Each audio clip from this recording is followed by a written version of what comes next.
Thank you, Ingrid. And first of all, I just have to comment on your earlier remark about the difficult job that you have standing out in the wind and the cold and the rain, and the rest of us talk about public sector reform from our cosy offices. I'd have traded that position with you last February. The canvass as a Fianna Fáil TD in the winter months of last February, looking for votes, I can assure you was not an easy task. But some of us did survive, and we are here to fight another day. First of all, I want to thank the McGill Summer School and Joe Mulholland in particular for the invitation to speak here today on the topic of transforming the public sector. I'd like to make just a few general comments in relation to the current commentary on this topic and the Croke Park Agreement. And I have to say, some people in the private sector believe that our public sector is an inefficient bureaucracy with too many time wasters, and they need a bit of private sector economic harsh realities to sort them out. Now, I do not subscribe to that view, but that view is held by some people. Nor do I subscribe to the view of some public servants who believe, because of the reduced numbers and having to achieve more with less, it's not necessary to talk about any further public sector reform because they are suffering number cuts and pay cuts. I don't accept that either. And I do believe the focus has to be on our citizens, for whom the public service is there to provide a consumer-friendly and efficient service. The first progress report on the Croke Park Agreement has come out, and to reasonable commentary, and I know further speakers will speak on that in due course. All I have to say is, on the next report, we will examine it in much more rigour to ensure the specifics that the claim for job reductions and cost savings are actually proven in the actual report that is produced. Over the years 2009 and 2010, 15,000 people left the public service. The target for this government, which they are committed to implementing, is for another 25,000 people to leave the public service, which will mean a reduction of 40,000 people from an original figure of 300,000 or so just a few short years ago. And that is a 13% reduction, and that is very serious reduction in staff numbers indeed, and that has to be acknowledged. Now, we're talking about reform, but much of public discussion confuses public sector reform with public sector modernisation. And reform is about ethos, culture, and putting the citizen first. Modernisation, in my view, is about efficiency, achieving more with less, staffing issues, and sharing and integrating services. And real public sector reform is about providing citizens with policy making and service delivery in a citizen-focused manner. And it should not start with the preoccupations of those people in the system who are providing the service. Reform should have three central elements. It should be, as I've already said, citizen-focused. Equality must be at the core, and access must be guaranteed to all. Public sector reform should be about providing a consumer-friendly interaction with the government without creating excessive burden on either the citizen or the public bodies. And the first example I want to give, and it's a well-worn example, is the issue of standardisation of the means testing procedures. Many individuals have to face separate means tests when dealing with government departments for social welfare entitlements, housing applications, medical card applications and education grants. On many occasions, the same individual will have to undergo 5 separate means tests, and that is a tremendous waste of the public's time and public bodies' time. I can say citizen focus has to be the primary issue, because every public body and every public organisation in the country, in my opinion, and I think this is the fundamental point, and I want to give this a specific example that people have glossed over in the last year. The central primary issue for every public body when there is a difficulty is to protect the organisation and its staff. That comes before their job, it comes before the people they serve, it comes before democracy, and it comes before everything else. The basic function of most public sector organisations is to protect itself. Delivering the service comes a second. And I want to give an example on this based on my work as the Public Accounts Committee. And I consider it the most horrific example, and I was surprised there wasn't more about it last year, even though you will recall the incident. Last year, the then Chief Executive, the Health Executive, was asked at the Public Accounts Committee by myself how many children died while in the care of the HSE. I repeat that, how many children died while in the care of the HSE? Neither he nor anybody around him could answer that question.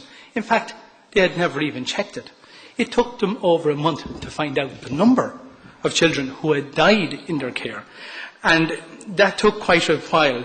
And it was also established that the HSE had never in its existence up to that point published a report in relation to any child had died in its care. And the sole reason and only reason for this was the HSE had always felt that publication of such a report could have legal implications for the HSE and its staff. Their approach was to ensure that no report would ever be published in relation to children who died in their care. I can think of no more grotesque an approach by a public body. The HSE approach was amoral and not befitting any organisation with responsibility for dealing with children. And I just cast you to the debate we're having on that topic in the last couple of weeks as well. And in this regard, I do welcome the establishment of the new Department of Children, which will take this role completely away from the HSE into the future. When dealing with citizens, we do have to also look at the question of the state's finances. And we need a clear definition based on citizens' rights regarding the funding that should be made available to provide public service. And I want to give an example of what I'm talking about here. We have many what we call demand-led services, say for example in the Department of Social Welfare. As people need to claim social welfare payments, they will be paid in a reasonable period of time, and if there are a lot of extra applications for job seekers allowance or whatever the case may be, if additional funding is required at the end of the year, a supplementary estimate will be approved by the Oireachtas to meet that, because people will not be left without their social welfare payments. However, on the other hand, if a person is in serious pain and urgently needs serious surgery, say even for a hip operation, they will just be put on a waiting list. The service will not be provided, and there will be no supplementary estimate for those people, and they will just have to be put on the waiting list, and they will get the operation when the budget says they can do so. So there is a clear distinction between the provision of services, and some we hide behind the budget, and other areas the citizen comes first, and if the citizen has a claim, he will get his claim dealt with, but not so, for instance, in the Department of Health. The ethos of the public service is living proof of how a country is run. And I do have to say, most public service pride themselves in carrying out a good job to the best of their ability in the public interest without fear or favour. We do have to acknowledge there are differences and divisions between the public and private sector. These are not good for either side, and I believe there should be far greater movement of staff and transfers between the public and private sectors. People say you should always have a quarantine when moving from one to the other. I personally don't agree with that, because I think it would bring a greater understanding to both the public sector and the private sector as to how they operate, each other operates, and that would help eliminate some of these divisions. Staff development is also a key issue, and I know other people will talk about those issues. Leadership is much needed at senior levels in the public service, but many senior managers in the public service openly admit that they've never received any management or leadership training, and they've effectively been administrators all their lives, and there is a big difference. Also, in relation to public sector reform, we have to be conscious of our role within the EU, because there is so much exchange of information between our public bodies and EU public bodies, whether it's social protection, agriculture and food, policing issues and a variety of others.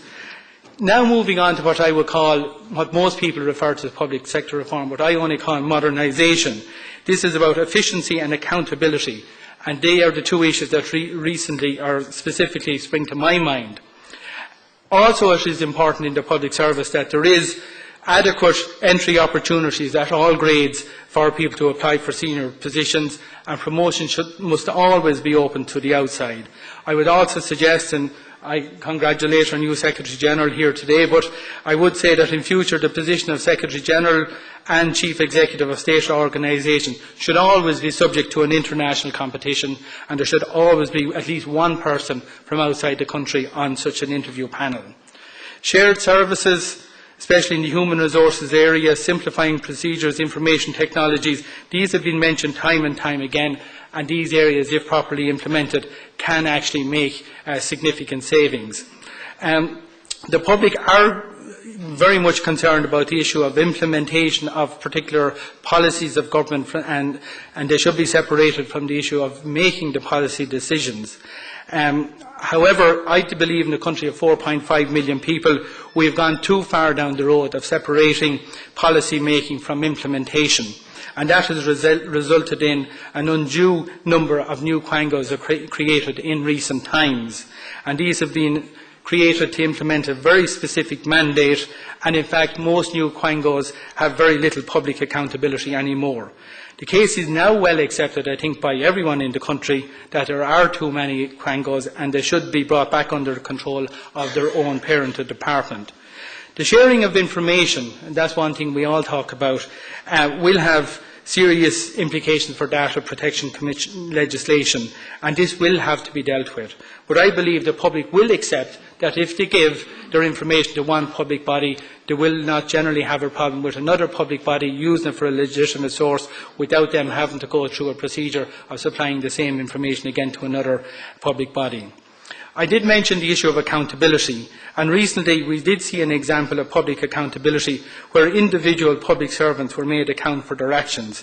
This actually, believe it or not, sends shockwaves through the public service, and in my opinion it was an excellent lesson for all public servants, and they learnt it very quickly. The case I refer to is very simply where the most senior official in Wicklow County Council was arrested by the Garda Síochána, the county manager, in relation to health and safety issues after two firemen died while carrying out their duties on a fire in Bray some time ago.